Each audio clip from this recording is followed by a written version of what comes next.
जून को होने वाली रैली को कांग्रेस के राष्ट्रीय प्रवक्ता रणदीप सुरजेवाला करेंगे संबोधित। पूरे शहर में मना हर्षोल्लास के साथ ईद का त्योहार। 25 सेक्टर के रघुधाम में हुआ देव प्रतिमाओं की प्राण प्रतिष्ठा का समारोह। बाबरपुर मंडी में पैसों के लेन देन को लेकर दुकानदार ने पूरे बाजार में फैलाई अश्लीलता। गांव कुराड़ के एक युवा की यमुना नदी में नहाते वक्त गहरे पानी में जाने से हुई मौत। शहर के निजी स्कूलों में ली जाने वाली भारी भरकम फीस को लेकर उपायुक्त कार्यालय में हुई meeting. This programme sponsor by lord Shiva enterprises, अपने आप में एक पहचान, नियर होटल वेस्ट पानीपत।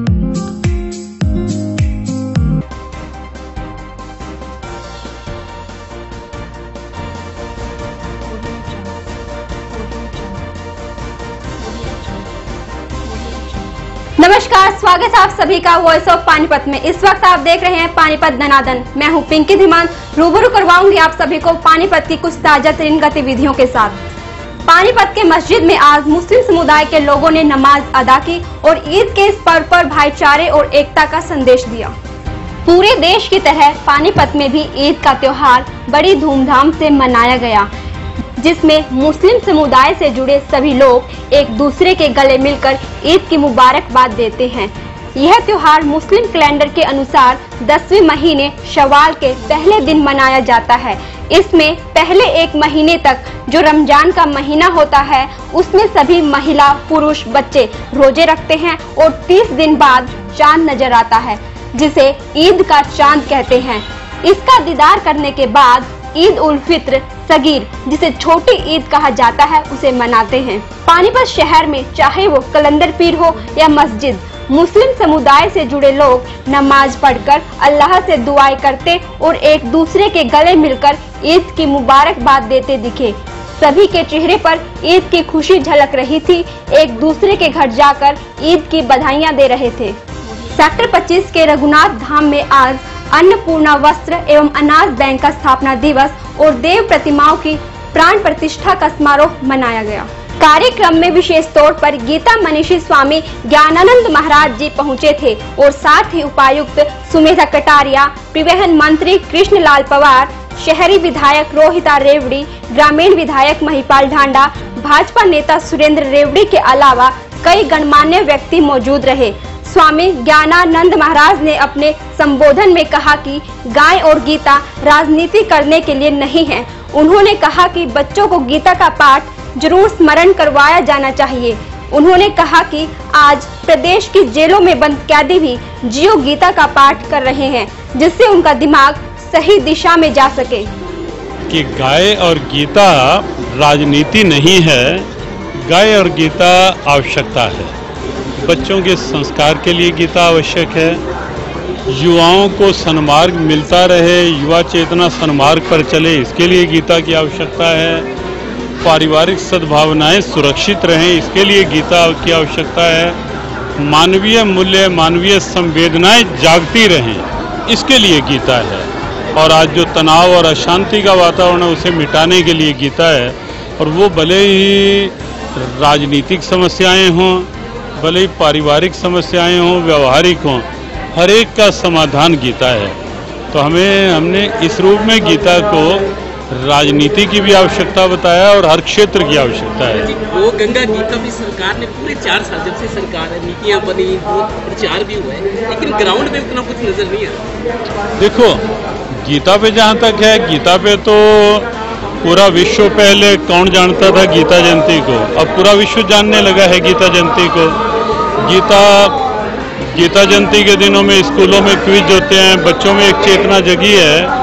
और गाय को भी जहाँ तक बात है, गाय के लिए भी योजनाएं बनी हैं, काफ़ी काम भी हुआ है। देखो, पूरी तरह हम सोचें कि समाधान हो गया है, वो नहीं हुआ, वो मानते हैं, बहुत बड़ी आवश्यकता है, लेकिन प्रारंभ हुआ है, आगे और हो, ऐसी प्रभु कृपा करें। हम तो यही कह सकते हैं बस कि हमें चुनावी राजनीति में नहीं आना। राजनेताओं को जरूरत हो कोई सन्मार्ग की, तो वो आते रहे, सन्मार्ग मिलता रहेगा गीता के अनुसार। हम ये कहते हैं कि जहाँ कमी है वो निश्चित रूप से दूर होनी चाहिए, वो किसी भी क्षेत्र में हो, राजनीति में हो, धार्मिक में हो। लेकिन दूसरा पक्ष हम मीडिया से ये भी कहेंगे कि जहाँ किसी की कमी उजागर की जाए, वहाँ जो संत अच्छे काम कर रहे हैं ये भी समाज को दिखाया जाए। समाज केवल एक नकारात्मक पक्ष ना देखे कि यही हो रहा है। बहुत से संत हैं, बहुत विराट सेवा कार्य हो रहे हैं संतों के द्वारा, तो कहीं ना कहीं समाज में बैलेंस बने, वो भी साथ दिखाने चाहिए। कार्यक्रम में प्रधान रमेश माटा ने कमेटी द्वारा चलाए जा रहे कार्यों के बारे में भी विस्तार से बताया। आप हमारे सहयोगक, हमारे फाउंडर, हमारे लाइन नंबर जहाँ बैठे हैं, मेरा फर्ज बनता है कि मैं पूरे साल का 1 मिनट का डाटा आपके सामने रखूं। पिछले साल हमने 3629 परिवारों को राशन दिया है, जिसके ऊपर 28,685 रुपये खर्चा आया है। इसके अलावा माननीय प्रेरणा दी हमें कुछ आगे बढ़ना चाहिए, तो हमने पिछले साल 21 बच्चे जो होशियार बच्चे हैं पढ़ने में, लेकिन वो अपनी फीस, स्कूल की फीस अदा नहीं कर पाते, तो हमने उसमें भी हमारी संस्था ने अनाथ बैंक ने, अन्नपूर्णा अनाथ बैंक ने उसमें भी सहयोग किया। तो हमने 21 बच्चे अडॉप्ट किए, उस पर हमारा 1,30,935 रुपये खर्चा हुआ। उसके अलावा हमारे जो डोनर हैं, जो हमारे फाउंडर मेंबर हैं, वाइस मेंबर हैं, उनकी ओर से हमारे को 8,71,425 रुपये प्राप्त हुए। मैं सभी का तहे दिल से इस भवन में बोलने का धन्यवाद करता हूँ। कार्यक्रम में परिवहन मंत्री कृष्णलाल पवार, शहरी विधायक रोहिता रेवड़ी, ग्रामीण विधायक महिपाल ढांडा ने भी अपना संबोधन रखा। अन्नपूर्णा अनाज व वस्त्र बैंक का द्वितीय स्थापना दिवस, इसके लिए यहाँ पर जो दशहरा कमेटी है, उनके प्रधान माटा जी, उनकी पूरी टीम, जिन्होंने इतना सुंदर आयोजन किया, दशहरा कमेटी के सभी सम्मानित मेंबरान, मैं सभी को इस शुभ दिवस की बहुत बहुत शुभकामनाएं दूंगी। जो ज्ञान जन जन में व्याप्त था, आधुनिकता के कारण जो हमारे अंदर से गायब हो गया, जिसके कारण अशांति, जिसके कारण सब कष्ट ये हमारे जीवन का हिस्सा बन गया। ऐसे समय में हम सबको गीता ज्ञान के माध्यम से एक रोशनी दिखाने के लिए जो पूजनीय महाराज जी ने एक मिशन छेड़ा है, हिंदुस्तान की जनता सदैव उनका हार्दिक अभिनंदन करती रहेगी, सदैव उनका स्वागत करती रहेगी। आज इस बहुत ही रोचपूर्ण वातावरण, जिस तरह का दशहरा कमेटी और रघुनाथधाम मंदिर समिति के द्वारा यहाँ पे एक ये अद्भुत स्थान जो आपने यहाँ पे जन सहयोग के साथ तैयार किया है, ये एक नायाब तोहफा है पानीपत वासियों का अपने सबके लिए। इस अवसर पर मैं उन्हें हार्दिक बधाई देती हूँ। अन्न भंडार व्यवस्था के लिए एक बैंक बनाया है, और आज के अखबारों में बड़े अच्छा लेख भी आया है कि हरियाणा के अंदर विशेष तौर से, वैसे तो पूरे देश में देश के प्रधानमंत्री नरेंद्र मोदी जी ने आह्वान किया है, सब इस लेख कर रहे हैं, लेकिन हरियाणा उसमें काफी अग्रणीय है, जिसमें ये एनजीओ उन भूखे परिवार के जो सदस्य हैं उनको वस्त्र क्या, खाने के लिए अन्न क्या बहुत अच्छे ढंग से बैठा करके आयोजन करते हैं और सेवा भावना से करते हैं। इसके लिए मैं इस कमेटी को बहुत मुबारकबाद देता हूँ। पानीपत की बाबरपुर मंडी में आज एक दुकानदार के साथ पैसों के लेन देन को लेकर हुए झगड़े में एक दुकानदार ने शरेआम बाजार में अपने कपड़े उतार दिए और महिलाओं को छेड़ने लगा। भीड़ ने इस दौरान उस आदमी का वीडियो बनाया। महिलाओं ने शिकायत पुलिस थाना में की तो पुलिस ने इस मामले को दर्ज कर लिया।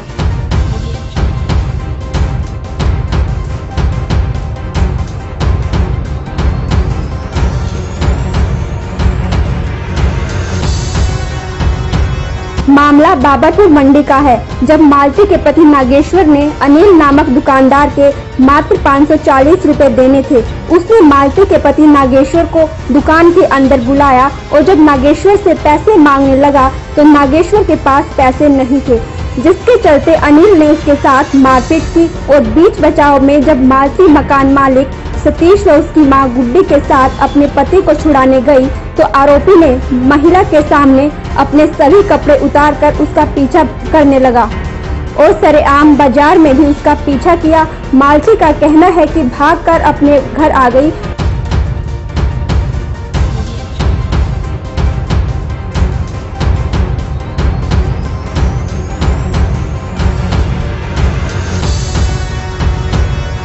मैं वहाँ पर गई तो मेरा घर वाला को मार रहे थे, फिर मैं गई तो मेरे में चिपट गया, मेरा सारा ब्लाउज फाड़ दिया और फिर अंदर गया और कपड़े खोल के अपना माँ को धरा दिया और लंगे लंगे में बाहर आया और मैं भागी भागी आंटी को पीछे लुक गई।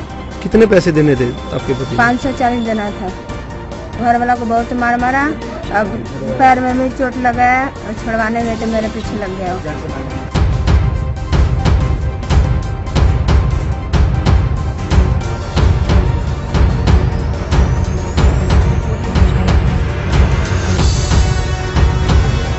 आरोपी की यह अश्लील हरकत सरेआम बाजार में आने जाने महिलाओं व पुरुषों ने भी देखी।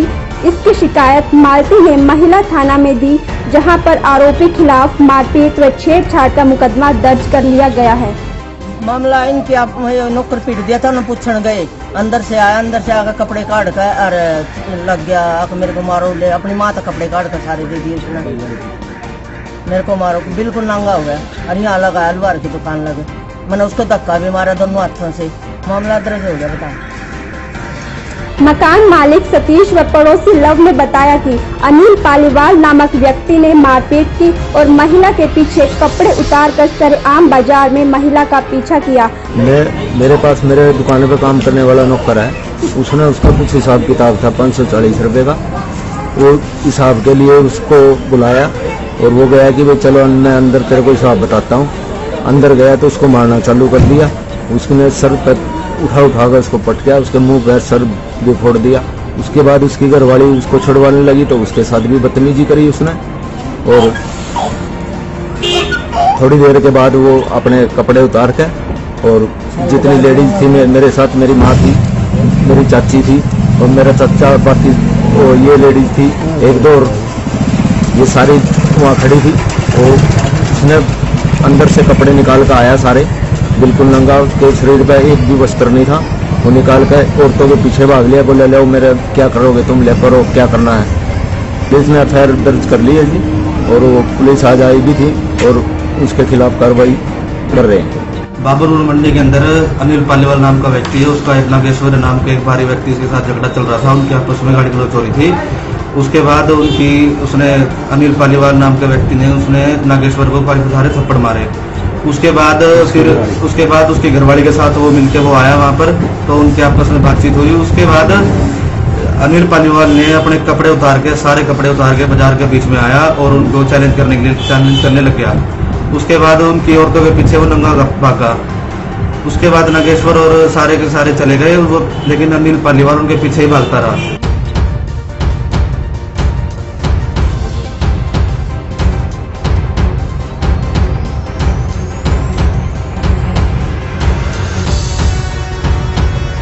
डीएसपी विद्यावती का कहना है कि आरोपी ने मारपीट की और महिला के साथ छेड़छाड़ की और सार्वजनिक स्थान पर नग्न होकर महिला का पीछा किया। इस संदर्भ में आरोपी के खिलाफ धारा 323, 506 और 294 में मुकदमा दर्ज कर कार्यवाही शुरू कर दी गई है। मेरी कंप्लेंट आई थी कि एक महिला ने शिकायत दी है कि जैसे ही उसका पति किसी दुकान वाले के पास पैसे मांगने गया, उनका लेन देन का सामान उनका लेने का था, तो उस व्यक्ति ने, दुकानदार ने उसके पति के साथ मारपीट की और जैसे ही वो अपने पति को छुड़वाने गई तो उसके साथ भी अश्लीलता की, अपने कपड़े उतार के नंगा हो गया और उसको छेड़छाड़ करने की कोशिश की। यही मामला है, तो हमने एफआईआर दर्ज कर दी है उसके खिलाफ 323, 354A, 506, 294 आईपीसी के तहत।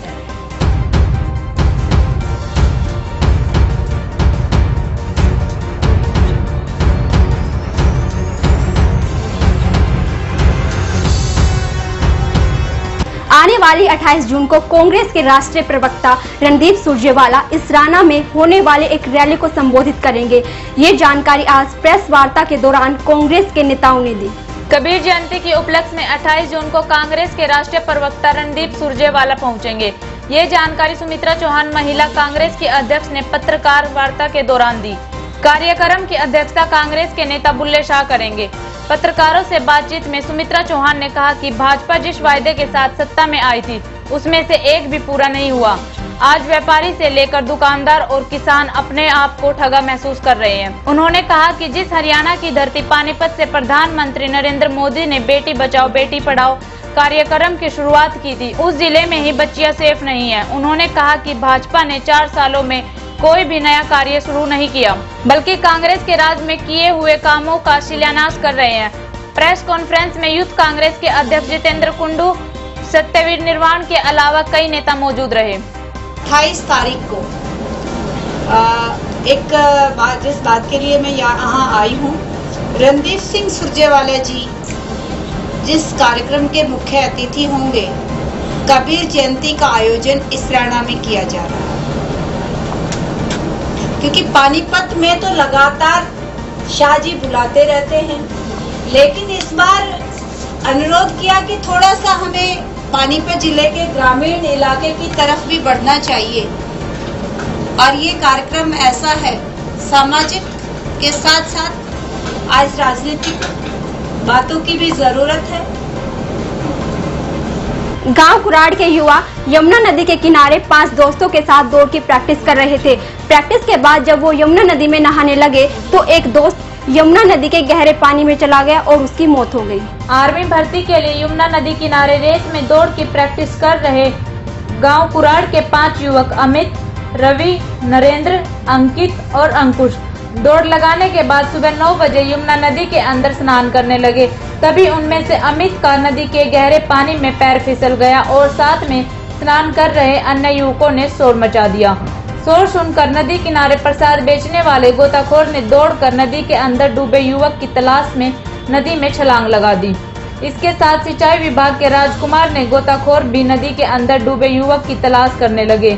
नदी में बहते पानी में युवकों को 3 घंटे बाद 11 बजे पुल के नीचे गहरे पानी में शव मिला। सनौली से उमेश त्यागी की रिपोर्ट। शहर के हाई प्रोफाइल स्कूलों में वसूली जा रही भारी भरकम फीस को लेकर कमिश्नर पंकज यादव ने जिला उपायुक्त के कार्यालय में पेरेंट्स एसोसिएशन और संबंधित स्कूल संचालकों की एक मीटिंग बुलाई। इसमें कमिश्नर ने दोनों पक्षों की दलीलों को सुना। हालांकि एसडी विद्या मंदिर व गीता विद्या मंदिर स्कूलों को अपनी दलीलों देने के लिए 6 जुलाई का समय दिया गया। उल्लेखनीय है कि निजी स्कूलों द्वारा साल दर साल की जा रही फीस बढ़ोतरी के विरोध में पेरेंट्स एसोसिएशन द्वारा संघर्ष किया जा रहा है। पेरेंट्स एसोसिएशन के संघर्ष शिकायत को संज्ञान के कमेटी करनाल मंडल सर, हमारी जो कंप्लेंट पिछले साल की पेंडिंग पड़ी है, जो स्कूल वालों ने हमसे गैर मान्यता प्राप्त पदों में फीस ले चुका है और जो फीस बढ़ाई थी उसके ऊपर सर जांच चल रही है। स्कूल वाले ने अपनी जवाब दाखिल किए हैं, हमने कुछ नहीं किया। हमने जो स्कूल के जवाब दाखिल हुए हैं हमने केवल उन्हीं पे बात की है और उन्हीं स्कूल के जो जवाब दाखिल हुए थे उन्हीं की कमियां निकाल के कमिश्नर साहब के आगे प्रस्तुत किया है कि भाई साहब इन्होंने टाइम पे, कईयों ने फॉर्म 6 जमा नहीं कराया, जिन्होंने फॉर्म 6 टाइम पे जमा कराया उनके फॉर्म 6 और एक्चुअल ली जाने वाली फीस में जमीन आसमान का फर्क है। कई स्कूल ही वैलिड नहीं है, वो फॉर्म 6 जमा करा रहे हैं, वो भी हमने मेंशन किया है। मेन हमने ये आज किया कि हमारे पास किसी भी स्कूल की बैलेंस शीट सीए द्वारा ऑडिटेड बैलेंस शीट उपलब्ध नहीं है, वो हमें उपलब्ध कराई जाए ताकि हम इनकी जो हर साल फीस बढ़ती है और जो ये हर साल पैसे ट्रांसफर करते हैं उसको हम रोक सकें। हमारी एक ही पेरेंट एसोसिएशन की एक ही लड़ाई है कि किसी भी प्रकार से ये फीस ना बढ़ाएं। फीस बढ़ाएं मना नहीं है, लेकिन जब तक जरूरत ना हो तब तक ना बढ़ाएं। ये एक तरफ से फीस बढ़ाते हैं सर और दूसरी तरफ से पैसा सारा ट्रांसफर कर देते हैं सोसाइटी के अंदर, सोसाइटी के मेंबर्स या नया स्कूल खोल देते हैं। सर आप बताइए हम क्या करें? इसलिए हमने पेरेंट एसोसिएशन बनाई है और बड़ी फीसों को रोकना है और जो फंड ट्रांसफर कर रहे हैं उसको रोकना है, हमारी लड़ाई है। अब तक के लिए सिर्फ इतना ही। जुड़े रहिए वॉइस ऑफ पानीपत के साथ। नमस्कार।